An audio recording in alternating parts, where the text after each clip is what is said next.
तो वेलकम है दोस्तों, नमस्कार है आप सभी का। देखिए, देवघर जिला के लिए मनरेगा की भर्ती आ चुकी है। ठीक है, तो जिला ग्रामीण विकास अभिकरण देवघर, ठीक है, मनरेगा की वैकेंसी। इसके तहत आपके रोजगार सेवक, जूनियर इंजीनियर, सीनियर इंजीनियर या फिर कंप्यूटर ऑपरेटर, अकाउंटेंट, ठीक है, और बीपीओ, बहुत सारे पोस्ट होते हैं। तो चलिए देख लेते हैं सभी के बारे में। दोस्तों, इन भर्तियों पे किसी भी जिला के फॉर्म निकले, 24 जिलों के लोग कोई भी अप्लाई कर पाएंगे। ठीक है, झारखंड के कोई भी जिला के आदमी हो, आप अप्लाई कर पाएंगे किसी भी जिला में। आप पूरी तरह से स्वतंत्र हैं, लेकिन जनरल कोटा से ही अप्लाई कर पाएंगे। एसटी, एससी और ओबीसी को केवल उसी जिला का लाभ मिलेगा, जिस जिले के निवासी होंगे केवल उसी को मिलेगा आरक्षण कोटा का लाभ। ठीक है, तो चलिए देख लेते हैं। यहाँ पे प्रखंड विकास कार्यक्रम पदाधिकारी के टोटल आपके 9 पोस्ट हैं, जिसमें से जनरल से 3, ईडब्ल्यूएस आर्थिक रूप से कमजोर वर्ग जिसको बोलते हैं, इसमें 1 सीट है। अनुसूचित जनजाति यानी कि एसटी में 1 भी सीट नहीं है, एससी में 2 गो है। उसके बाद है अत्यंत पिछड़ा वर्ग जिसको ओबीसी बोलते हैं। ठीक है, इसमें आपके 2 सीट है और 1 सीट है आपका पीडब्ल्यूडी में। ठीक है, मतलब कि शारीरिक रूप से विकलांग के लिए। तो यहाँ पे टोटल आपके 9 सीटें हो जाती हैं। फिर आप देख लीजिए तो तकनीकी सहायक, ठीक है, जो असिस्टेंट इंजीनियर होता है, इसके टोटल 7 सीटें हैं। किस कैटेगरी में कितनी सीटें हैं? तो जनरल से 4, यहाँ पे ओबीसी से 2 गो और 1 गो इसमें है। ठीक है, पीओ में, पीडब्ल्यूडी में। आगे देख लेते हैं। तो अगला है तकनीकी सहायक कनिक अभियंता, मतलब जूनियर इंजीनियर। इसमें 26 गो पोस्ट है, जिसमें से 12 गो जनरल से, 3 गो एसटी से, 2 गो एससी से, 4 गो है आपका अनुसूचित जनजाति से। ठीक है, यानी कि एससी से, सॉरी ये आपका ईडब्ल्यूएस से 3 गो है, एसटी से 2 गो है, एससी से 4 गो है और ओबीसी से आपके 3 गो पोस्ट है। पीडब्ल्यूडी में 2 गो पोस्ट है, कुल मिला के 26 गो पोस्ट होता है। फिर अकाउंटेंट की बात करें, यानी कि लेखा सहायक। ठीक है, तो यहाँ पे टोटल आपके 3 पोस्ट हैं, जिसमें से जनरल से 1 गो, अनुसूचित जनजाति एसटी से 1 गो, एससी से 1 गो। ठीक है, ये 3 हो जाते हैं। फिर कंप्यूटर ऑपरेटर की है, यहाँ पे रोजगार सेवक का वैकेंसी नहीं है यार रोजगार सेवक का ही वैकेंसी नहीं है। चलिए, और उसी को लोग इंतजार करते हैं बेसब्री से। कंप्यूटर ऑपरेटर के 3 गो पोस्ट है। ठीक है, 1 गो पोस्ट है आपका अनुसूचित जाति से, एससी से, 2 गो पोस्ट है ओबीसी से, 1 गो पोस्ट है फिजिकल हैंडीकैप्ड वालों के लिए। कुल मिला के 7 पोस्टें बच जाती हैं। फिर बोलती है कि यहाँ पे कि रिक्त जितने वैकेंसीज हैं, इनकी संख्या घटाई या बढ़ाई भी जा सकती है। ये अपने आवश्यकता अनुसार काम करेंगे। अब देखिए किसके लिए क्या आवश्यकता रहेगी यहाँ पे, तो वो चीज़ जान लेते हैं। बोला गया है कि राज्य के बाहर आरक्षित अभ्यर्थियों को आरक्षण का सुविधा नहीं दिया जाएगा। ठीक है, तथा वे अनारक्षित कोटि में परिणत होंगे। राष्ट्रीयता भारत का नागरिक हो। फिर बोला गया है कि मेगा सूची जिला में तैयार, मेगा सूची की अवधि 2 वर्षों की होगी। मतलब कि वेटिंग लिस्ट रखा जाएगा कुछ लोगों को, जो कि 2 वर्षों तक उनको मान्य रहेगा, 2 साल के अंदर तक बुला सकते हैं आपको। ठीक है, यहाँ पे देखिए सबसे पहले है आपका बीपीओ। इसमें आपका ग्रेजुएशन मांगा जाता है 55% अंकों के साथ।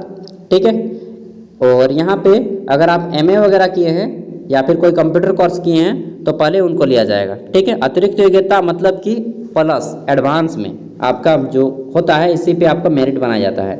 एमकॉम, एमएससी या कुछ किए हैं एडिशनल कोर्स, तो आपको उस बेसिस पे ज़्यादा मार्क्स दिया जाएगा। आगे देखिए, तो यहाँ पे 6ठा हमारा पोस्ट है तकनीकी सहायक यानी कि असिस्टेंट इंजीनियर। इसमें आपका बी या बीटेक मांगा गया है। ठीक है, इतना अगर आप तो अप्लाई कर पाएंगे। लेकिन अगर आपने एमटेक वगैरह किया है या फिर पीजीडीसीए का कोर्स किया है कोई भी, ठीक है, तो आपको पहले लिया जाएगा। ठीक है, ये मेरिट बनाने में आपकी सहायता करेंगे।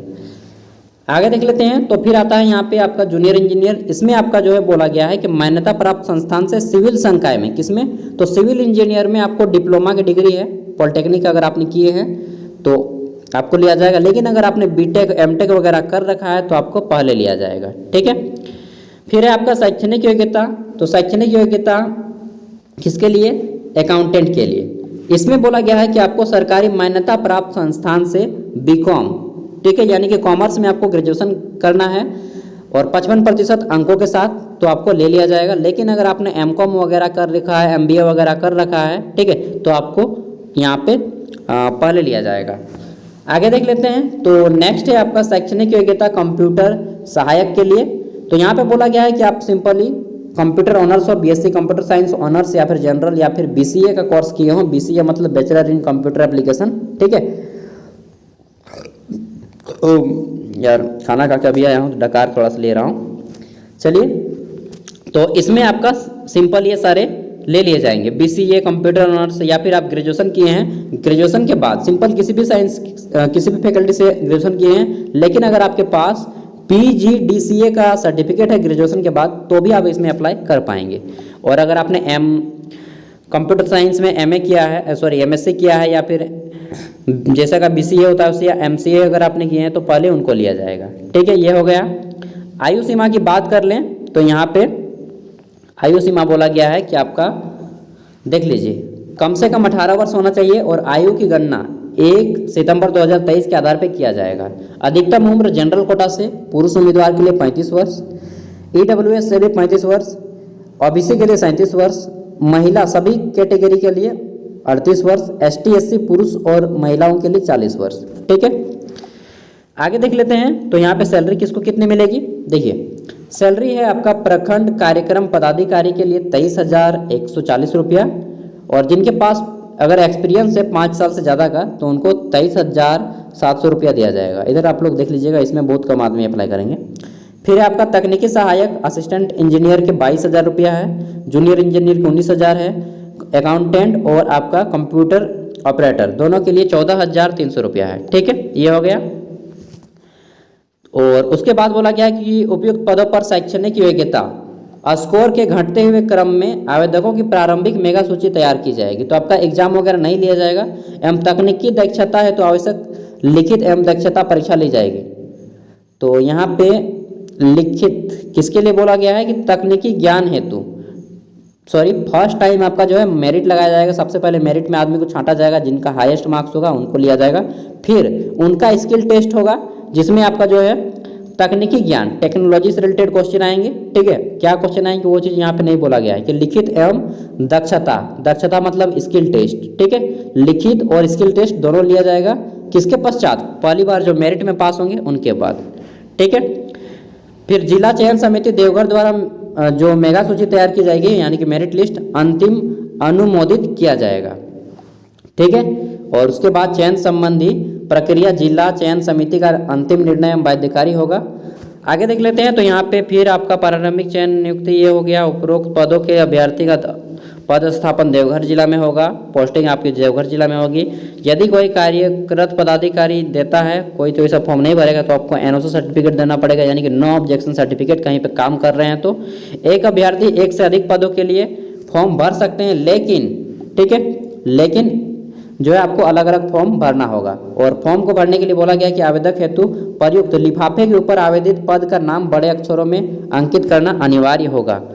आगे देख लेते हैं तो बोला गया है कि उल्लेख सभी निर्देश का अनुपालन नहीं किया जाने पर समर्पित मान्य जो आपका फॉर्म है उसको रिजेक्ट कर दिया जाएगा। फिर बोला गया कि विज्ञापन में किसी कारणवश आंशिक संशोधन या रद्द करने का पूर्णतः अधिकार इनके पास है। 22 नंबर पॉइंट में है कि किसी प्रकार का विवाद अगर होता है तो आपको जो है अंतिम रूप से न्यायालय में इसका निपटारा किया जाएगा।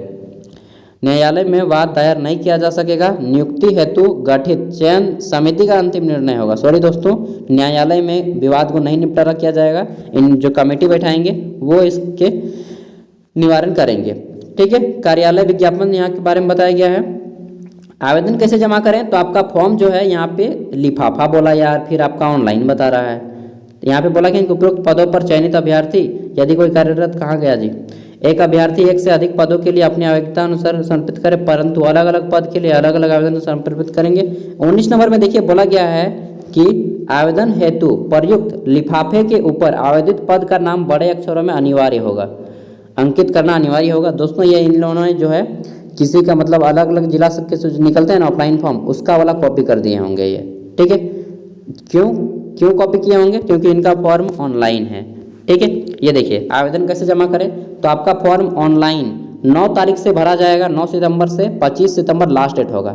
नेक्स्ट वीडियो में हम आपको बता देंगे कि आपको फॉर्म कैसे भरना है देवघर जिला का, ठीक है, ऑनलाइन। तो अगर आपका कोई दोस्त हो तो आप वहाँ पे फॉर्म भरवा लीजिएगा। वीडियो को देख के उनको भी भेज दीजिएगा वीडियो, ताकि वो भी आप लोगों की तरह भर पाएँ। और यहाँ पे बोला गया कि शपथ पत्र आपको दोस्तों एफिडेविट देना पड़ेगा। यहाँ पे अगर आप फॉर्म भरते हैं, एफिडेविट किस रूप में कि मैंने जो है इसके अलावा किसी अन्य जिला में इस पद विशेष के लिए फॉर्म नहीं भरा है, ऐसा आपका एफिडेविट होगा। अगर आपको एफिडेविट भरने में दिक्कत होगी तो हमने एक वीडियो अपलोड कर दिया है, आप उसे देख सकते हैं। ठीक है, आवेदन एक से अधिक पदों के लिए आवेदन समर्पित कर सकते हैं, इसके लिए पद के लिए अलग अलग आवेदन पत्र देना होगा।